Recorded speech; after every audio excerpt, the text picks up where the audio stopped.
Grabatzen ari garen unean goizeko ordu eta bost gutxi diren honetan, Egigurenek eta Bikuñak Senar eta Eskirozen aurka Maiabian jokatu duten binakako beserie txapelketako, finalerdietako ligaxkako,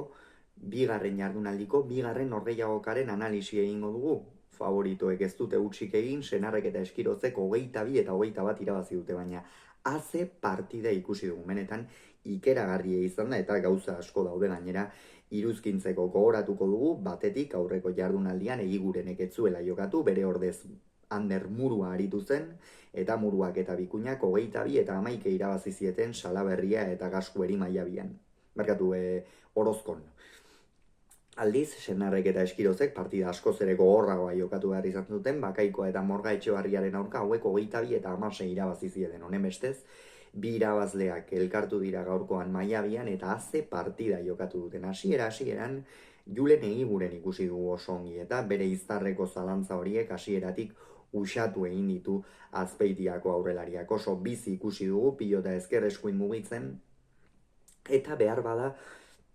Josu Eskiroz izan da apur bat bere mailatik bajuago edo ikusi duguna Makirriain Ezkabartekoak horratzean ez zuen, behar bada beste partida batzuetan erakusten duen nagusitasunik erakutsi,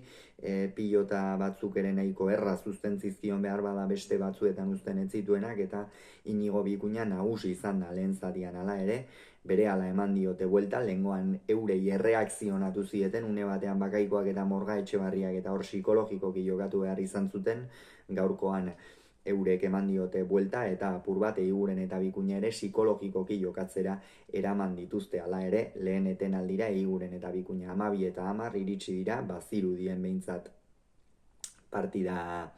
den ekimena eurena zela, baina oso parekatua zegoen, Eskiroz esan bezala ez da beste egunetan bezain finibili, Senar ere naiz eta pilotan bizi mugitzen aritu den nahiko galtzaile ikusi dugu, Egiguren oso zuzen eta egoki bai defentsan eta baita erasoan ere, eta Bikuña atzean gehienetan astintzen, naiz eta hor partidan 10 eta 8 aurreratu dira urdinak, eta hor une kritiko bat izan du, izan ere fisikoki oso exigentea izaten ari zen norgehiagoka Bikuñarentzat, eta horre gutxi beharra zeukan, gutxi dio, eta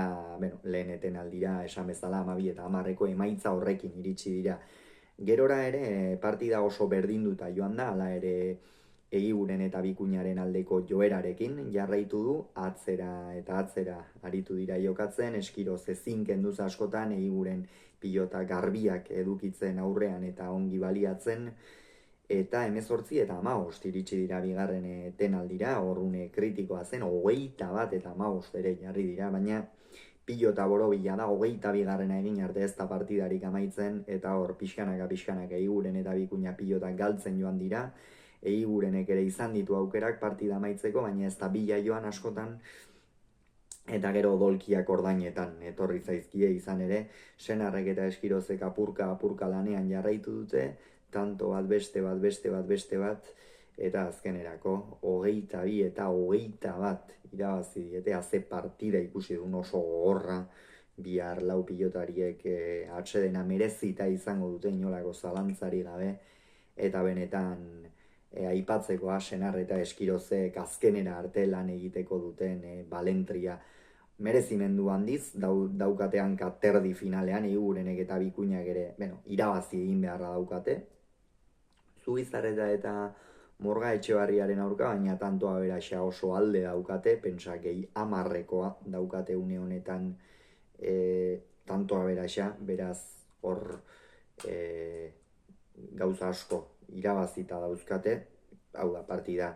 irabaztearekin nahikoa lukete, urrengo jardunaldian, eta pentsatzen dut tanto kopuru zehatz bat egin da ere, jada finalean lirakeela, baina oraindik ere horixe, gaur eskura izan dute, kolpe gogorra hartua izango dira, eta ikusiko dugu urrengo astean Idiazabalen jokatuko den partida horri nola egiten dioten aurre. Hauxe beraz esan beharrekoa, gogoratuko dugu bihar lehenik eta behin binakako txapelketa nagusiko atarikoa izango duzuela, finalerdietako ligaxkako bigarren jardunaldiaren atariko hori, eta bestaldetik berriz bihar arratsaldean Iruñeko Labrit pilotalekuan Ezkurdiak eta Arrezustak eta Artolak eta Mari Ezkurrenak jokatuko duten lehen partida horren analisia egingo dugu. Hauxe beraz esan beharrekoa, hurrengoan gehiago izango duzu, bitatan on izan, agur.